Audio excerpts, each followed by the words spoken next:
Welcome to Meganet Gaming. This is take 2, and we are doing a review for one of the first mainstream MMORPGs, and that is Ultima Online. It is part of the big three of the late 90s. Big three consisted of EverQuest, Ultima Online, and Acheron's Call.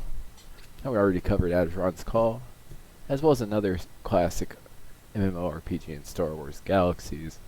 So where does this one fall on the list?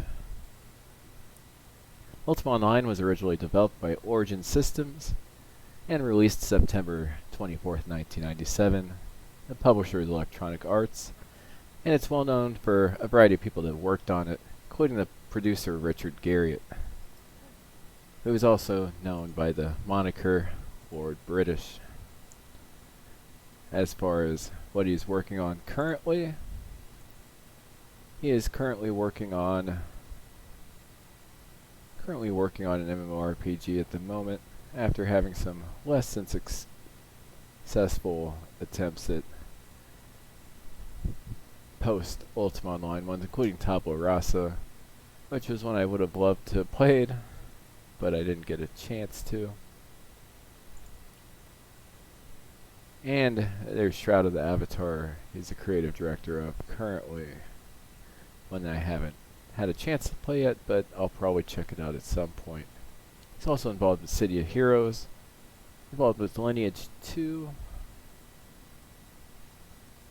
and looking at this list, I didn't realize he's the executive producer of BioForge, a game that we definitely need to cover at some point, given many of the technological advancements of that game. This is a sandbox MMO that's definitely oriented towards PvP activity and traditional role-playing. That doesn't mean you have to engage in either one of those. You can pretty much do whatever you opt to do. So here, let's switch over to the game itself. Here we go. So here's the game. As far as the graphics and sound, they are very basic. Being told where everything is, and it does have quite a bit of old school charm to it. As far as choosing your character, there's a variety of races or species to choose from, and you have lots of skills to choose from. There's bagging, forensic, item identification, taste identification, anatomy, archery, fencing, focus, healing, mace fighting, throwing, wrestling, tactics, swordsmanship, parrying, alchemy, arms lore, blacksmith, and we haven't even got through a quarter of them yet. There's even thieving skills, detecting hidden, hiding, lock picking. A lot of games would have lock pick, and that's it from this section. A lot of MMOs wouldn't even have a bard style skill, with the exception of Star Wars Galaxies, which had where you could be a dancer or a musician, which was which provided buffs to others.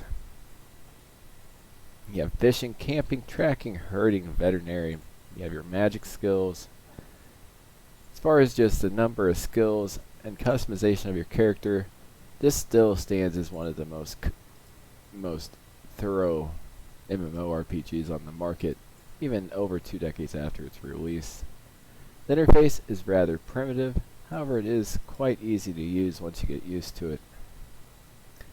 If you opt to just do PvE style stuff, there are lots of things you can do. Okay, Seeker, you need to get to what's with all these people needing help getting a map? Are you kidding me? On the last take, I took somebody from out of town to the map maker, and this person needs to go to the map maker too, apparently. So, hey, get back here. You have some issues where NPCs get caught on stuff.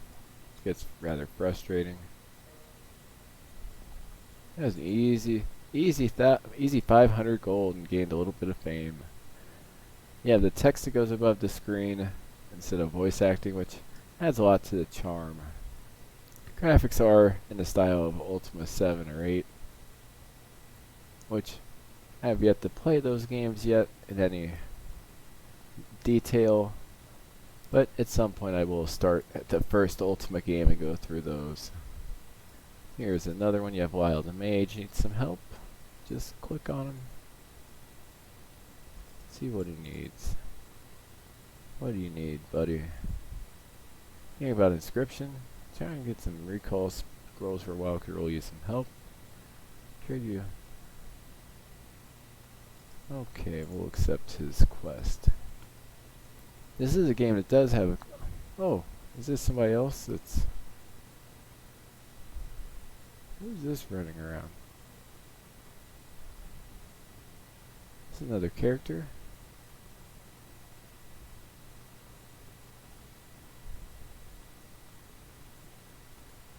I think this was another person in the world. That's nice to see.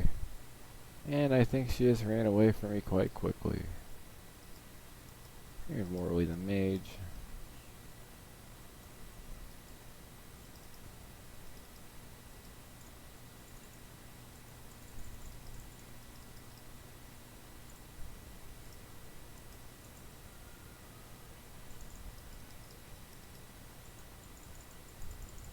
Come on.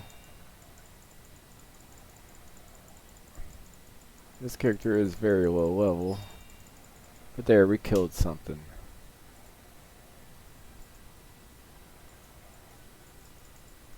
Oh no.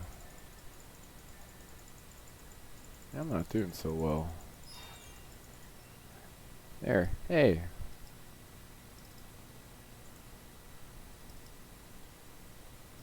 Yeah.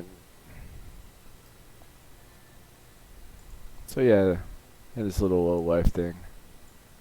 Should I attack Morley the Mage? Probably not. Probably a bad idea. Talk to him though, see what he wants.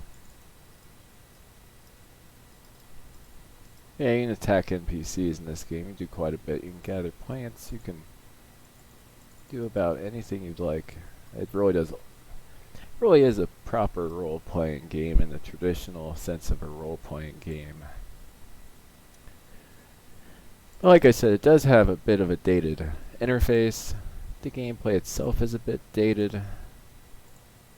And it is a game that does, for a modern gamer, will take a little bit of effort getting into. But the depth, complexity, the huge size of the world, and the amount of ways you can play this game really does add quite a bit to the experience. So where am I going to put this game on the list? It's a tough one. You could make a solid argument for why this game is better than Azeron's Call. And it's definitely going in the A category. Just a side note, the A, B, C, D, F. It's loosely tied to what the letter grades would mean in a classroom setting, but it's more just to separate them. The A games are the top tier games, with the pluses being the top of the top tier, the minuses being the bottom of the bottom tier, bottom of the top tier, and so on. The B's are games that are very good and that you should definitely check out. C's are the average games, with the C pluses being the above average games, the C minuses being the slightly below average games. The D games are the below average games, with the lowest of that being games that are so below averages they're barely playable, and the F's are games that are just outright unplayable with really no redeeming value. I'm going to put this in the A section. I'm going to put it up here right below Unreal Tournament 2004 and above Deus Ex. It's more just a matter of personal taste. I do prefer Azeron's Call and Star Wars Galaxies over this game. I actually prefer Darkfall Rise of Aegon over it as well, but it'd be hard to argue that Darkfall is a better overall game, at least looking at gameplay and the breadth of options and ways to play the game. So Ultima Online is going to be 11th on our list thus far. It's a game you should definitely check out if you're into MMORPGs, RPGs in general, multiplayer games, or just games with huge open worlds or sandbox games. Or really just, I would say, games in general. It's something everybody should at least try once. Hope you enjoyed the review. Please like, subscribe, and have a great day.